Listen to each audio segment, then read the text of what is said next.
영국이 눈물바다가 됐습니다. 죽을 병을 선고받은 노 교수가 생애 끝자락에서 꺼낸 단 하나의 고백 때문인데요. 런던의 병실에서 한 노 교수가 이어폰을 귀에 꽂은 채 흐느낍니다. 들려오는 노래는 한국 노래였습니다.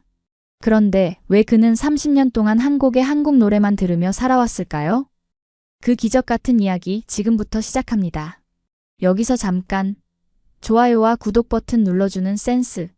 안녕하세요. 저는 다니엘 하워드입니다. 런던 대학교 동양사 명예교수로 평생을 보냈죠. 지금은 병실 침대에 누워 창밖으로 비치는 런던의 흐린 하늘을 바라보고 있습니다. 창문을 두드리는 봄비 소리가 제 귓가에 들리지만 저는 다른 소리에 집중하고 있어요. 이어폰에서 흘러나오는 한국 노래, 김광석의 목소리입니다. 너무 아픈 사랑은 사랑이 아니었음을. 이 노래는 제 인생의 일부가 되었습니다. 가사의 의미를 이해하는데 몇 년이 걸렸지만 처음 들었을 때부터 가슴속 깊은 곳을 울리는 무언가가 있었죠. 마치 이 노래가 저를 위해 만들어진 것처럼 느껴졌어요. 병실 문이 열리고 조카 엘리자가 들어옵니다. 엘리자의 얼굴에는 항상 걱정이 가득하지만 오늘은 특히 더 그런 것 같네요. 대학원 공부와 제 간병을 병행하느라 쉽지 않을 텐데 미안한 마음뿐입니다. 삼촌, 또 그 노래 듣고 계세요? 엘리자는 침대 옆 의자에 앉으며 말합니다. 저는 살짝 미소를 지으며 이어폰 한쪽을 빼요. 김광석의 목소리가 병실에 작게 울립니다. 그래, 늘 이 노래만 듣는 것 같아 미안하구나. 엘리자는 고개를 젓습니다. 미안할 게 뭐 있어요? 그런데 왜 이 한국 노래만 계속 들으세요? 수백 번은 더 들으신 것 같은데? 질문이 단순해 보여도 답은 복잡합니다. 어떻게 30년간의 그리움을 짧게 설명할 수 있을까요? 심장에 남은 상처를 어떻게 말로 표현할 수 있을까요? 저는 깊은 숨을 들이마시고 기억 속으로 돌아갑니다. 서울의 봄, 벚꽃이 흩날리던 그날, 그리고 서윤의 미소. 서윤. 이서윤. 내가 평생 잊지 못한 사람이란다. 말을 마치자 눈가에 눈물이 맺힙니다. 엘리자는 놀란 표정으로 저를 바라봐요. 제 손을 부드럽게 잡는 엘리자의 손길이 느껴집니다. 삼촌. 한국에서 사랑했던 사람이 있었어요? 고개를 끄덕입니다. 가슴속에 묻어두었던 이야기, 누구에게도 말하지 않았던 비밀이 이제야 밖으로 나오려 합니다. 의사가 6개월 시한부 선고를 했을 때 마음속으로 결심했죠. 더 이상 숨기지 않겠다고. 병실 창문 밖으로 봄비가 조금 더 거세게 내리기 시작합니다. 비가 창문을 때리는 소리와 김광석의 노래가 묘하게 어우러집니다. 마치 30년 전 그날의 비와 같아요. 1995년 내가 서울대학교에서 교환교수로 있을 때였단다. 그때 만났지. 행정팀에서 일하던 서윤을. 말을 이어가려는데 갑자기 가슴이 조여옵니다. 심장병 때문에 자주 겪는 통증이지만 서윤에 대한 기억이 떠오를 때면 더 심해지는 것 같아요. 엘리자가 급히 물 한 잔을 건네며 약을 챙겨줍니다. 괜찮으세요? 무리하지 마세요. 저는 약을 삼키고 고개를 천천히 끄덕입니다. 괜찮아. 이제는 이 이야기를 해야 할 때인 것 같구나. 이어폰에서는 여전히 김광석의 목소리가 흘러나옵니다. 30년 동안 이 노래를 들을 때마다 서윤의 얼굴이 떠올랐습니다. 서윤이 처음 이 노래를 들려줬던 그 순간, 도서관 계단에 나란히 앉아 워크맨을 나눠 들었던 기억, 그리고 마지막 작별 인사. 모든 기억이 선명하게 떠오릅니다. 삼촌, 그분을 많이 사랑하셨나 봐요. 엘리자의 말에 저는 눈을 감습니다. 사랑이란 단어로 표현할 수 있을까요? 30년간 가슴에 품은 그리움을 매일 밤 꿈에서 만났던 서윤을 그저 사랑이라는 단어로 충분할까요? 사랑했다는 말로는 부족하단다. 서윤은 내 인생의 봄이었어. 창밖에 비가 잦아들고 희미한 햇살이 병실을 밝히기 시작합니다. 마치 제 기억 속으로 돌아가라는 신호처럼 느껴지네요. 1995년 서울의 봄, 그때로 돌아가야 할 시간입니다. 1995년 3월 벚꽃이 막 피기 시작한 서울의 첫 발을 디뎠습니다. 당시 저는 37세 런던 대학교에서 동양사를 연구하던 의욕 넘치는 학자였죠. 교환교수 프로그램으로 1년간 서울대학교에서 강의할 기회를 얻었어요. 한국에 대해 책으로만 공부했던 저에게는 꿈만 같은 일이었습니다. 서울은 제가 상상했던 것보다 훨씬 역동적이었어요. 고층 빌딩과 고궁이 공존하는 도시, 전통과 현대가 묘하게 어우러진 곳이었죠. 낯선 환경에 적응하느라 처음 몇 주는 정신없이 흘러갔습니다. 대학 캠퍼스에서 길을 잃기도 하고 음식 주문에 실패하기도 했어요. 하지만 한국인들의 따뜻한 배려 덕분에 조금씩 적응해 갔습니다. 대학 행정실에 서류를 제출하러 갔던 날 처음으로 서윤을 만났어요. 유난히 바쁜 오후였습니다. 여러 교수들과 학생들이 행정실을 들락날락하며 북적였죠. 저는 어색한 한국어로 필요한 서류를 설명하려 애쓰고 있었습니다. 혹시 도움이 필요하신가요? 고개를 들자 단정한 차림의 여성이 제게 미소를 짓고 있었어요. 이서윤, 행정팀 직원이라고 자신을 소개했습니다. 서윤의 첫인상은 차분함이었어요. 단정하게 묶은 머리, 부드러운 목소리, 그리고 따뜻한 눈빛이 인상적이었죠. 네, 감사합니다. 강의 계획서를 제출하려고 하는데 어디에 내야 할지 모르겠네요. 서윤은 친절하게 설명해 주었습니다. 제 서툰 한국어에도 인내심을 갖고 귀 기울여 주었어요. 서류 작업을 마치고 나서 서윤은 제게 커피 한 잔을 건넸습니다. 하워드 교수님, 한국 생활은 어떠세요? 적응하기 쉽지 않으시죠? 그 작은 친절이 낯선 나라에서 외로움을 느끼던 제게는 큰 위로가 됐어요. 우리는 잠시 대화를 나누었습니다. 서윤은 제가 동양사, 특히 한국의 조선시대에 관심이 많다는 것을 알고 눈을 반짝였죠. 조선시대요? 제가 좋아하는 역사식이에요. 다음에 시간 되시면 제가 경복궁 안내해 드릴까요? 그렇게 우리의 인연이 시작되었습니다. 처음에는 공식적인 만남이었어요. 서윤이 대학 행정 업무를 도와주거나 한국어를 가르쳐주는 정도였죠. 주말이면 서울의 유적지를 함께 방문했습니다.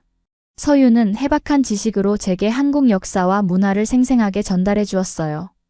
봄이 깊어갈수록 우리의 관계도 점점 가까워졌습니다. 어느 날 늦은 오후 대학 도서관에서 연구자료를 찾고 있을 때였어요. 서윤이 손에 작은 워크맨을 들고 나타났습니다. 하워드 교수님, 이 노래 한번 들어보실래요?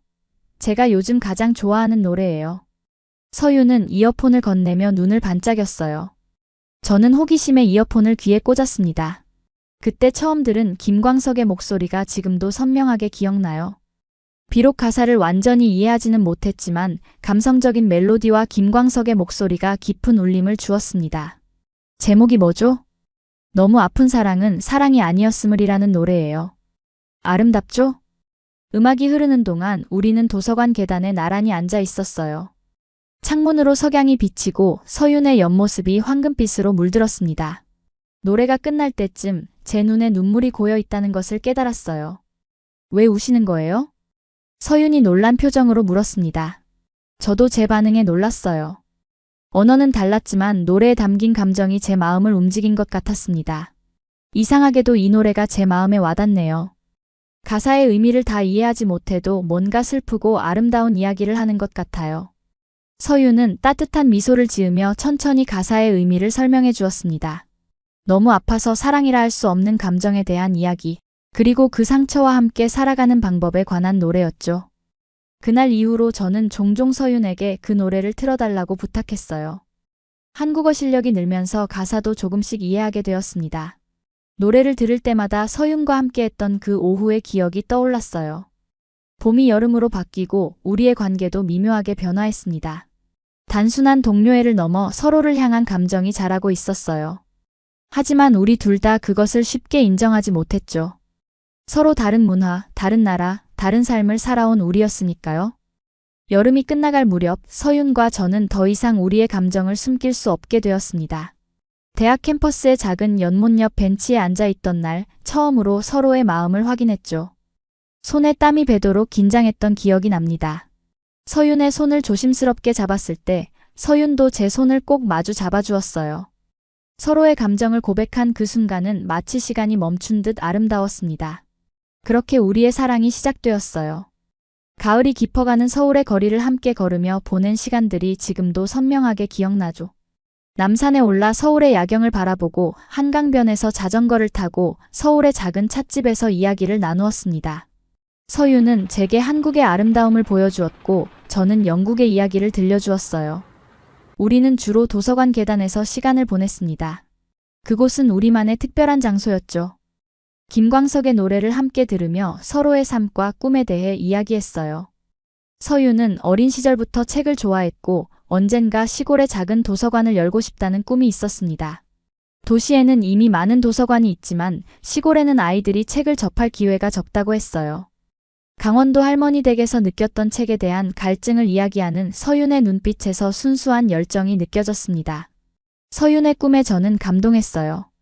그런 순수한 열정이 서윤을 더욱 사랑하게 만들었죠. 우리는 미래에 대한 이야기도 나누었습니다. 제 계약은 1년이었지만 연장할 수도 있고 아니면 서윤이 런던으로 올 수도 있을 거라고 생각했어요. 함께 런던의 거리를 걷고 서윤에게 템즈강과 영국의 아름다운 시골을 보여주는 상상을 하며 설레었습니다. 하지만 가을이 겨울로 바뀌면서 서윤의 표정에 그림자가 드리워지기 시작했어요. 무슨 일인지 물어봐도 괜찮다고만 했습니다. 점점 만남이 뜸해졌고 전화도 잘 받지 않았어요. 제 마음의 불안감이 커져갔죠. 서윤의 얼굴에서 미소가 사라진 것이 마음 아팠습니다. 크리스마스 이브, 눈이 내리는 밤이었어요. 서윤에게 선물을 전하려 약속 장소에서 기다렸습니다.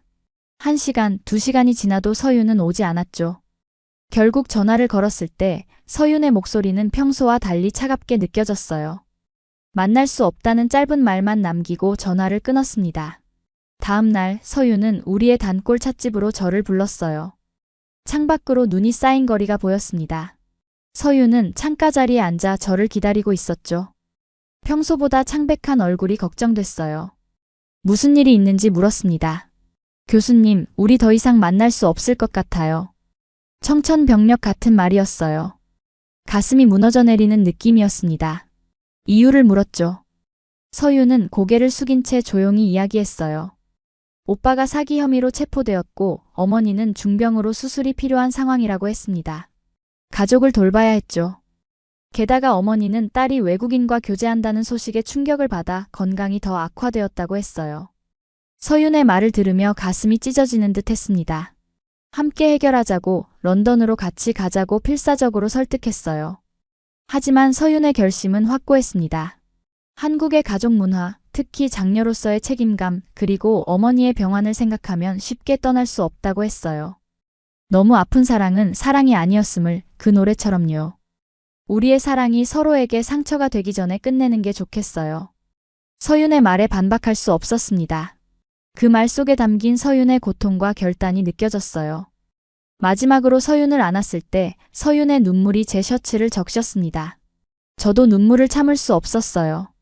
서윤이 내 품에서 빠져나와 떠나는 뒷모습을 바라보며 이것이 정말 끝인지 믿을 수 없었습니다. 그 후 몇 주 동안 저는 서윤에게 계속 연락을 시도했어요. 전화를 걸고 사무실로 찾아가고 심지어 집 앞에서 기다리기도 했습니다.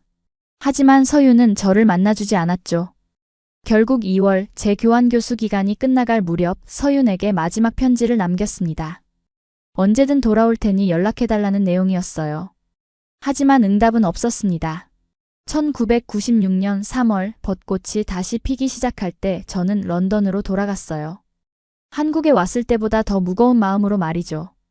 서울에서의 1년은 제 인생을 완전히 바꿔놓았습니다. 서윤을 만났고 사랑했고 그리고 잃었으니까요. 비행기에 오르며 창밖으로 서울의 풍경을 마지막으로 바라봤습니다.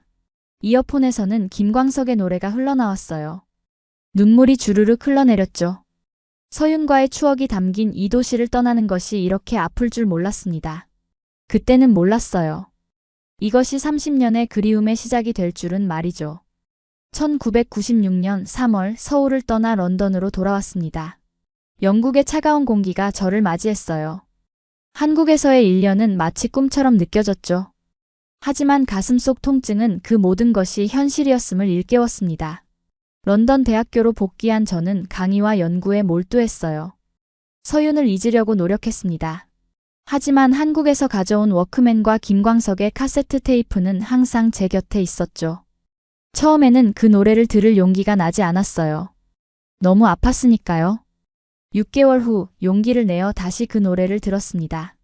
이어폰을 귀에 꽂고 눈을 감았죠. 김광석의 목소리가 흘러나오자 서울에서의 기억이 물밀듯 밀려왔어요. 서윤의 미소, 도서관 계단, 마지막 포옹까지. 노래가 끝날 때쯤 저는 눈물을 흘리고 있었습니다. 그 후 김광석의 노래는 제 일상이 되었어요. 아침에 일어날 때, 연구실에서 일할 때, 잠들기 전까지 항상 들었습니다.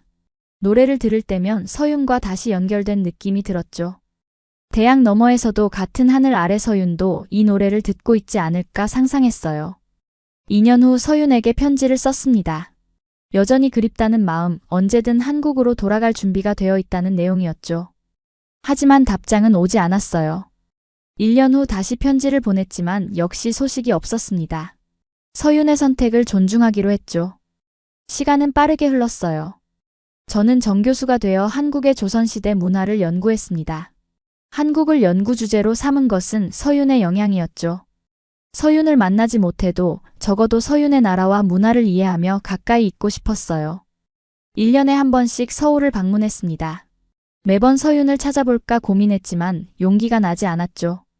대신 함께했던 장소들을 조용히 방문했어요. 대학 캠퍼스, 도서관 계단, 한강변. 그 장소들은 여전히 서윤의 흔적을 간직하고 있는 것 같았습니다. 40대에 결혼 제안을 받았지만 거절했어요. 서윤이 아니면 안 될 것 같았습니다. 그래서 저는 혼자 살기로 했죠. 학생들이 제 가족이 되었고 연구가 제 인생의 중심이 되었어요. 50대에 접어들며 영국에서 한국 문화에 대한 관심이 높아졌습니다. 제 강의실에는 한국에 관심 있는 학생들이 모여들었죠. 김광석의 음악을 소개하는 특별 강의도 열었어요. 노래의 가사를 영어로 번역하고 그 속에 담긴 한국의 정서를 설명했습니다. 학생들은 언어와 문화의 벽을 넘어 노래의 감성에 공감했죠. 60세에 저는 명예교수로 은퇴했어요. 회고록을 쓰기 시작하며 서윤과의 추억을 다시 마주했습니다. 30년이 흘렀지만 그 기억들은 여전히 선명했죠. 그 즈음 조카 엘리자가 런던에 유학 왔어요. 동양학을 전공하는 엘리자는 종종 저를 찾아왔습니다. 어느 날 엘리자가 제 서재에서 낡은 워크맨을 발견했죠. 삼촌, 이게 뭐예요? 아직도 이런 물건을 가지고 계신 거예요? 저는 엘리자에게 처음으로 서윤 이야기를 들려주었어요.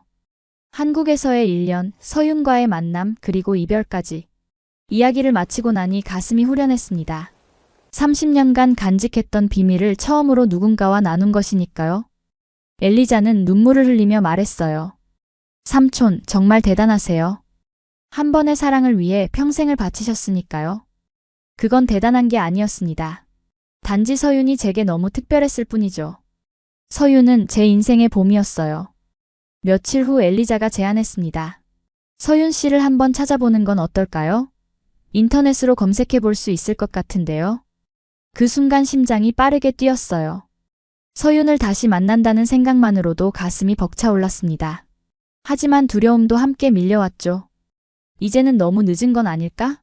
서윤은 나를 기억할까? 내가 서윤의 인생에 다시 나타나는 것이 옳을까? 최근 심장 질환으로 시한부 선고를 받은 후 제 마음은 더욱 조급해졌어요. 남은 시간이 얼마 없다면 마지막으로 서윤을 만나고 싶었습니다. 30년 동안 간직해온 이 마음을 전하고 싶었죠. 엘리자의 제안이 운명처럼 느껴졌어요. 엘리자의 제안은 제 마음속에 오랫동안 잠들어 있던 희망의 불씨를 다시 밝혔습니다. 서윤을 찾는다니 30년간 꿈에서만 상상했던 일이었죠. 심장이 빠르게 뛰었어요. 두려움과 기대가 교차했습니다. 어떻게 찾을 수 있을까? 제 질문에 엘리자는 자신감 있게 웃었어요. 요즘은 인터넷으로 사람을 찾는 게 어렵지 않아요. 그날 밤 엘리자는 몇 개의 한국 온라인 커뮤니티에 글을 올렸습니다. 1995 서울 내셔널 유니버시티, 루킹 포 리서윤, 프롬 다니엘.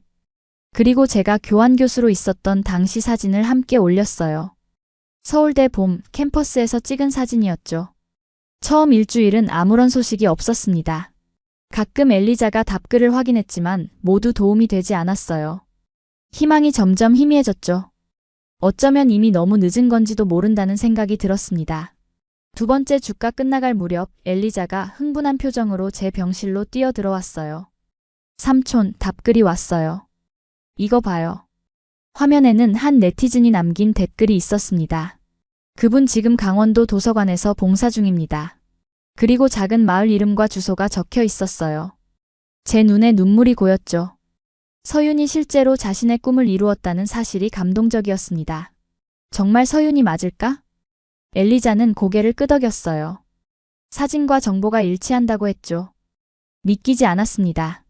30년간 손에 잡히지 않던 꿈이 현실이 되다니요. 의사가 들어와 제 심장 상태를 확인했어요. 제 표정이 달라진 걸 눈치챘는지 물었습니다. 오늘 기분이 좋아 보이네요. 저는 간단히 서윤을 찾았다고 말했어요.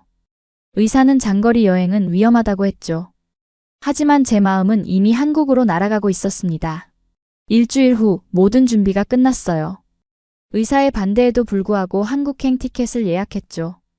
엘리자도 함께 가기로 했습니다. 출발 전날 밤 저는 워크맨을 꺼내 김광석의 노래를 들었어요. 이 노래가 저와 서윤을 처음 이어주었고 30년 동안 저를 지탱해 주었죠. 비행기 안에서 서윤에게 무슨 말을 할지 고민했습니다. 30년간 품어온 마음을 어떻게 전할 수 있을까요? 서윤이 저를 어떻게 받아들일지 불안했어요. 혹시 서윤이 다른 삶을 살고 있다면? 가족이 있다면? 걱정이 끊임없이 밀려왔습니다. 엘리자는 제 고민을 알아챘는지 말했어요. 걱정하지 마세요. 이미 30년을 기다렸는데 두려움 때문에 물러설 수 없죠. 비행기 창밖으로 바다를 바라보았습니다. 저 멀리 한국이 있고 서윤이 있다는 생각에 가슴이 벅차올랐어요. 12시간의 비행 끝에 인천공항에 도착했습니다. 휠체어를 타고 입국 심사를 마쳤죠. 공항은 30년 전과 완전히 달라져 있었어요. 현대적인 건물과 첨단 기술이 눈에 띄었습니다. 강원도로 가는 길은 생각보다 멀었어요. 엘리자가 의료 장비가 갖춰진 차량을 대여했죠. 창밖으로 한국의 풍경을 바라보며 감회에 젖었습니다. 30년 만에 다시 찾은 이 나라는 많이 변했지만 여전히 정겹게 느껴졌어요. 차량이 작은 마을에 들어섰을 때 저는 숨을 깊게 들이마셨습니다. 이제 정말 서윤을 만날 시간이 다가왔죠. 마을은 조용했어요. 산으로 둘러싸인 아름다운 곳이었습니다. 도로 표지판을 따라가니 작은 도서관이 보였죠. 나무로 지어진 단층 건물이었습니다. 입구에는 꿈꾸는 도서관이라고 쓰여 있었어요. 차에서 내려 휠체어에 앉았습니다. 엘리자가 제 옷 매무새를 정리해 주었죠. 떨리는 손으로 낡은 워크맨을 꺼내 주머니에 넣었어요. 30년 전 서윤이 제게 들려준 그 노래가 담긴 테이프였습니다. 준비됐어요, 삼촌? 엘리자의 질문에 저는 고개를 끄덕였어요. 30년간의 기다림 끝에 드디어 서윤을 만날 준비가 됐죠. 휠체어를 타고 도서관 입구로 향했습니다. 심장이 미친 듯이 뛰었어요. 이 순간을 위해 살아온 것만 같았습니다. 도서관 문 앞에 도착했을 때 제 인생의 새로운 장이 시작되려 하고 있었죠. 도서관 입구 앞에서 잠시 멈춰 섰습니다. 문 위에 걸린 꿈꾸는 도서관이라는 간판이 봄바람에 살짝 흔들렸어요. 이곳이 서윤이 꿈꿔왔던 그 도서관인가 생각하니 가슴이 벅차올랐습니다. 엘리자가 휠체어를 밀어주며 격려의 눈빛을 보냈죠. 제 심장은 마치 비행기 엔진처럼 요란하게 뛰고 있었어요. 문을 열기 전 저는 깊은 숨을 들이마셨습니다. 이 순간을 위해 30년을 기다렸으니까요. 엘리자가 조심스럽게 도서관 문을 열었어요. 작지만 아늑한 공간이 눈앞에 펼쳐졌습니다. 나무 책장들이 벽을 따라 늘어서 있었고 중앙에는 아이들이 앉아 책을 읽을 수 있는 작은 테이블과 의자들이 놓여 있었죠. 창문으로 들어오는 봄 햇살이 따스하게 실내를 비추고 있었어요. 처음에는 아무도 보이지 않았습니다. 조용한 도서관 안으로 휠체어를 밀며 들어갔어요. 그때 책장 사이에서 한 여성이 나타났습니다. 등을 돌리고 책을 정리하고 있어 얼굴은 보이지 않았지만 그 실루엣만으로도 저는 알 수 있었죠. 서윤이었습니다. 30년의 세월이 흘렀지만 그 단정한 뒷모습은 여전했어요. 심장이 멎는 듯한 느낌이 들었습니다. 목이 메어 말이 나오지 않았어요. 엘리자가 가볍게 기침을 했죠. 서윤이 고개를 돌렸습니다. 그리고 우리의 눈이 마주쳤어요. 처음에는 그저 방문객을 맞이하는 친절한 미소였습니다. 하지만 서윤의 눈빛이 천천히 변하기 시작했어요. 혼란, 놀라움, 그리고 점점 깨달음이 서윤의 얼굴에 번졌습니다. 서윤, 저예요. 다니엘입니다. 제 목소리는 떨렸어요. 서윤은 손에 들고 있던 책을 떨어뜨렸습니다. 책이 바닥에 떨어지는 소리가 도서관 안에 울려 퍼졌죠. 서윤의 얼굴이 창백해졌어요. 마치 유령이라도 본 듯한 표정이었습니다. 다니엘 교수님, 정말로 당신인가요? 서윤의 목소리는 30년 전과 똑같았어요. 시간이 멈춘 것만 같았습니다. 서윤이 천천히 제게 다가왔죠. 주름이 생긴 얼굴, 은빛이 감도는 머리카락 하지만 그 눈빛만은 제가 기억하는 그대로였어요. 그 따스하고 영롱한 눈동자. 세월은 서윤의 외모를 바꿨을지 몰라도 그 본질은 바꾸지 못했습니다. 어떻게 여기를 찾으셨어요? 서윤의 목소리가 떨렸어요. 저는 엘리자를 소개했습니다.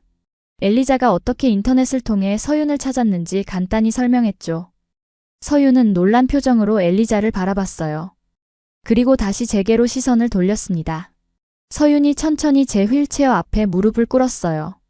조심스럽게 제 손을 잡았죠. 그 순간 전류가 흐르는 듯한 느낌이 들었습니다.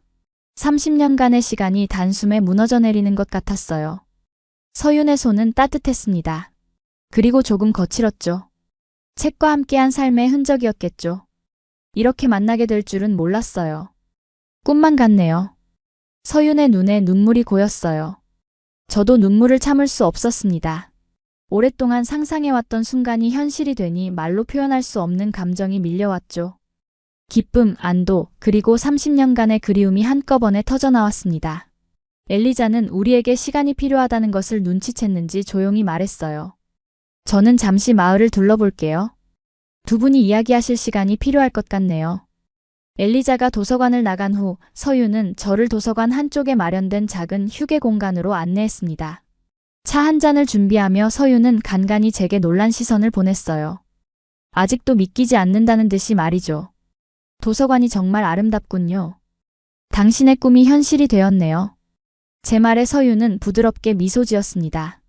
그 미소는 30년 전 제가 사랑했던 그 미소 그대로였어요. 네, 10년 전에 시작했어요. 처음에는 작은 방에서 시작했지만 마을 주민들의 도움으로 이렇게 커졌죠. 지금은 마을 아이들의 놀이터가 되었어요. 서윤의 목소리에는 자부심이 묻어났습니다. 저는 주변을 둘러보았어요. 벽에는 아이들이 그린 그림들이 가득했고 책장 사이사이에는 아이들의 손때가 묻은 흔적이 보였죠. 이곳은 단순한 도서관이 아니었습니다. 사랑과 꿈이 담긴 공간이었어요. 교수님은 어떻게 지내셨나요? 런던에서의 삶은 어땠어요? 서윤의 질문에 저는 짧게 제 삶을 이야기했습니다. 대학에서의 연구, 한국 문화에 대한 강의, 그리고 김광석의 노래를 항상 들었다는 것까지요. 서윤의 눈이 커졌어요.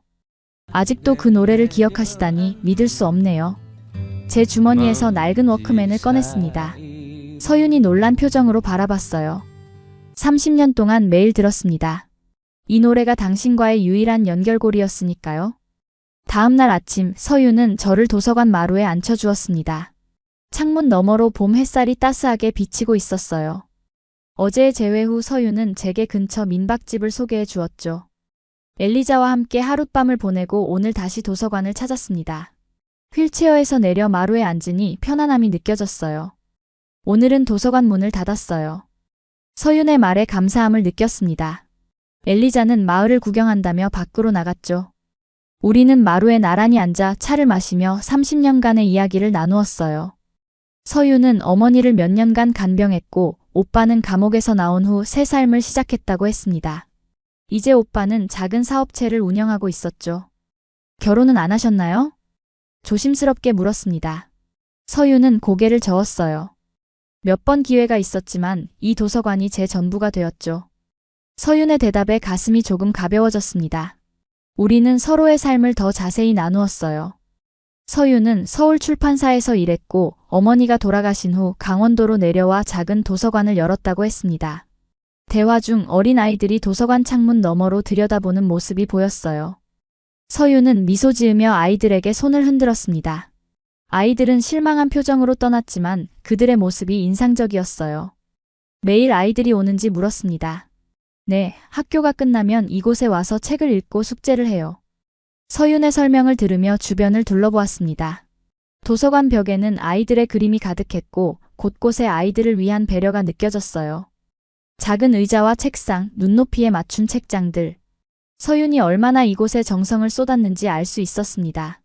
도서관은 단순한 건물이 아니라 서윤의 꿈이 담긴 공간이었어요. 책장 사이사이에는 정성스레 손으로 써내려간 안내문이 붙어 있었고 창가에는 계절마다 피는 꽃들이 놓여 있었습니다. 구석에는 아이들이 간식을 먹을 수 있는 작은 테이블도 마련되어 있었죠. 이 도서관은 정말 아름답군요. 서윤은 자랑스러운 표정으로 미소 지었어요. 마을 주민들이 도서관을 어떻게 도왔는지 이야기해 주었습니다. 처음에는 자신의 적금으로 작게 시작했지만 마을 주민들이 자발적으로 도움을 주었다고 했어요. 누군가는 책을 기증하고 또 누군가는 집에서 만든 간식을 아이들에게 가져다 주었죠. 그때 마루 밖에서 소란스러운 소리가 들렸어요. 문을 열자 마을 아주머니들이 음식을 들고 서 있었습니다. 서윤을 찾아온 외국 손님을 위한 점심이라고 했죠. 테이블에는 불고기, 김치찌개, 잡채 등 풍성한 한국 음식이 차려졌어요. 30년 만에 먹는 정성 어린 한국 음식은 그 어느 때보다 맛있었습니다. 식사를 마치고 따뜻한 차를 마시며 창밖을 바라보았어요. 마을 사람들이 도서관 앞을 지나며 반갑게 인사하는 모습이 보였습니다. 이곳 사람들의 따뜻함과 배려에 감동했어요. 서로를 돕고 의지하는 모습이 런던에서는 보기 힘든 광경이었습니다. 서윤은 잠시 눈을 감고 생각에 잠기는 듯 했어요. 그리고 조용히 말했죠. 가족과 공동체에 대한 책임이 있었어요. 짧은 한마디였지만 그 말 속에 담긴 30년의 무게를 느낄 수 있었습니다. 서윤의 말을 듣고 비로소 완전히 이해할 수 있었어요. 30년 전 제가 느꼈던 상처와 배신감이 모두 녹아내렸습니다. 서윤의 선택은 결코 쉽지 않았을 테니까요. 오후가 되자 몇몇 아이들이 조심스레 도서관 문을 두드렸습니다. 서윤은 그들을 반갑게 맞이했어요. 아이들은 호기심 어린 눈빛으로 저를 바라봤습니다. 그들의 순수한 모습에 마음이 따뜻해졌어요. 서윤이 아이들 사이를 돌아다니며 도움이 필요한 아이들에게 책을 추천해주는 모습이 너무나 자연스러웠습니다. 그 모습을 보며 서윤이 자신의 꿈을 이루었다는 사실에 감격했어요. 시골 아이들에게 책을 읽게 해주고 싶다던 그 꿈이 이렇게 현실이 되었다니 말입니다. 한국은 마음으로 움직이는 나라였군요. 제 말에 서윤은 따뜻하게 미소 지었어요. 그리고 주머니에서 낡은 워크맨을 꺼내 제게 건넸습니다. 김광석의 노래가 흘러나왔죠. 우리는 말없이 그 노래를 함께 들었어요. 마치 30년 전으로 돌아간 것 같은 느낌이었습니다. 저녁이 되고 아이들이 하나둘 집으로 돌아갔어요. 도서관은 다시 조용해졌습니다. 창밖으로 노을이 지는 모습이 아름다웠어요. 서윤은 제게 따뜻한 차 한 잔을 더 내어주었습니다. 김광석의 노래를 듣고 있으니 모든 것이 제자리를 찾은 듯한 느낌이었어요. 30년간의 그리움이 이 순간 보상받는 것만 같았습니다. 서윤과 함께 바라보는 한국의 저녁 풍경, 이 나라의 따뜻한 정과 배려, 그리고 여전히 귓가에 맴도는 김광석의 노래. 이 모든 것이 제가 평생 그리워했던 것들이었어요. 워크맨을 손에 꼭 쥐며 생각했습니다. 이제야 진정한 봄이 찾아온 것 같다고요. 강원도에서의 일주일은 꿈처럼 행복했습니다. 서윤과 함께 도서관에서 시간을 보내고 마을 사람들과 교류하며 한국의 정을 다시 느꼈어요. 하지만 행복한 시간은 오래가지 않았죠. 점점 몸이 무거워지고 가슴의 통증이 심해졌습니다. 영국에서 처방받은 약도 효과가 없는 듯 했어요. 어느 아침 숨쉬기가 갑자기 힘들어졌습니다. 엘리자가 급히 119를 불렀죠. 구급차가 도착했을 때 서윤의 걱정스러운 표정이 눈에 들어왔어요. 병원으로 향하는 동안 서윤의 손을 꼭 잡고 있었습니다. 두렵지 않았어요. 서윤이 곁에 있었으니까요. 강원도 지역 병원에서 응급처치를 받았지만 의사는 더 큰 병원으로 이송을 권했습니다. 심장 상태가 위중하다고 했어요. 하지만 저는 도시의 큰 병원보다 이곳에 남기를 원했죠. 서울의 병원으로 가면 시간만 낭비될 뿐이라고 생각했어요. 남은 시간이 많지 않다는 것을 알았으니까요. 교수님, 더 좋은 병원에서 치료받으셔야 해요. 서윤의 걱정스러운 목소리가 들렸습니다. 저는 미소 지으며 고개를 저었어요. 괜찮아요. 여기가 좋습니다. 당신 곁에 있고 싶어요. 서윤의 눈에 눈물이 맺혔습니다. 엘리자는 의사와 말다툼을 하고 있었어요. 제 의사결정을 존중해달라고 요청하고 있었죠. 결국 의사는 동의했고 저는 병실에 입원하게 되었습니다. 병실 창문으로 보이는 풍경이 아름다웠어요. 멀리 산이 보이고 가까이에는 봄꽃이 만발한 작은 정원이 있었습니다. 서윤은 매일 병원을 찾아왔어요. 도서관 문을 닫고 저를 간병했죠. 엘리자도 늘 옆에 있었습니다. 두 사람 덕분에 외롭지 않았어요. 일주일이 지나자 상태가 더 나빠졌습니다. 의사는 가족들에게 마음의 준비를 하라고 했어요. 엘리자는 눈물을 참으며 제 손을 잡았습니다. 하지만 이상하게도 저는 평온했어요. 서윤을 다시 만나고 그녀가 자신의 꿈을 이루는 모습을 본 것만으로도 충분히 행복했으니까요. 엘리자, 고마워. 네가 아니었다면 서윤을 다시 만나지 못했을 거야. 엘리자는 고개를 끄덕였습니다. 저는 조카에게 런던 집의 열쇠를 건넸어요. 제 연구 자료와 한국 관련 책들을 서윤의 도서관에 기증하고 싶다고 부탁했습니다. 엘리자는 모든 것을 처리하겠다고 약속했어요. 어느 날 오후 서윤이 기타를 들고 병실에 들어왔습니다. 놀란 표정으로 바라보았어요. 서윤은 조용히 의자에 앉아 기타 줄을 조율했습니다. 그리고 부드럽게 노래를 시작했어요. 김광석의 너무 아픈 사랑은 사랑이 아니었음을 이었습니다. 서윤의 목소리는 맑고 깊었어요. 30년 전 워크맨으로 처음 들었던 그 노래가 서윤의 목소리로 울려 퍼졌습니다. 창문으로 들어오는 봄 햇살이 서윤의 얼굴을 비추었어요. 시간이 멈춘 것만 같았죠. 병실 문 밖으로 의료진들이 몰려와 노래를 듣고 있었습니다. 서윤의 노래에 모두가 매료된 듯 했어요. 저는 눈을 감고 그 소리에 집중했습니다. 가슴이 따뜻해지는 느낌이었어요. 노래가 끝나자 병실은 잠시 고요해졌습니다. 서윤은 제게 다가와 손을 잡았어요. 그 손길이 얼마나 따뜻했는지 모릅니다. 저는 힘겹게 몸을 일으켜 서윤의 눈을 바라봤어요. 사랑은 너무 아파서 그래서 더 기억에 남는 거죠. 서윤은 눈물을 참으며 고개를 끄덕였습니다. 저는 계속 말했어요. 30년이 지나도 당신을 향한 마음은 변하지 않았어요. 다시 만나게 되어 정말 행복했습니다. 서윤은 제 이마에 손을 얹었습니다. 그 손길에서 사랑과 위로가 느껴졌어요. 우리는 말없이 서로의 손을 꼭 잡았습니다. 그 순간만큼은 과거의 상처도 미래의 두려움도 없었어요. 오직 현재 이 순간만 존재했죠. 저도 교수님을 잊은 적 없어요. 매일 그 노래를 들으며 교수님을 생각했습니다. 서윤의 말에 마음이 벅차올랐습니다.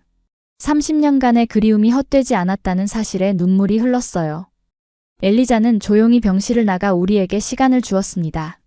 창밖에서는 벚꽃 잎이 바람에 흩날렸어요. 마치 30년 전 우리가 처음 만났던 그 봄날처럼 말이죠. 서윤의 손을 잡은 채 저는 눈을 감았습니다. 김광석의 노래가 머릿속에서 울려 퍼졌어요. 점점 숨이 가빠지고 의식이 흐려졌습니다. 하지만 두렵지 않았어요. 서윤이 곁에 있었으니까요. 30년의 그리움을 안고 살아온 제게 이보다 더 완벽한 마지막이 있을까요? 서윤의 손을 꼭 잡은 채 저는 조용히 미소 지었습니다. 마지막으로 들은 것은 서윤의 부드러운 목소리였어요. 사랑은 결국 다시 돌아오는 거였어요. 그 말을 들으며 저는 깊은 평화 속으로 빠져들었습니다. 30년의 기다림이 끝났어요. 사랑은 너무 아파서 사랑이 아니었던 게 아니라 너무 깊어서 시간조차 이길 수 있는 것이었습니다. 서윤과 함께한 마지막 봄날은 제 인생에서 가장 아름다운 계절이었어요.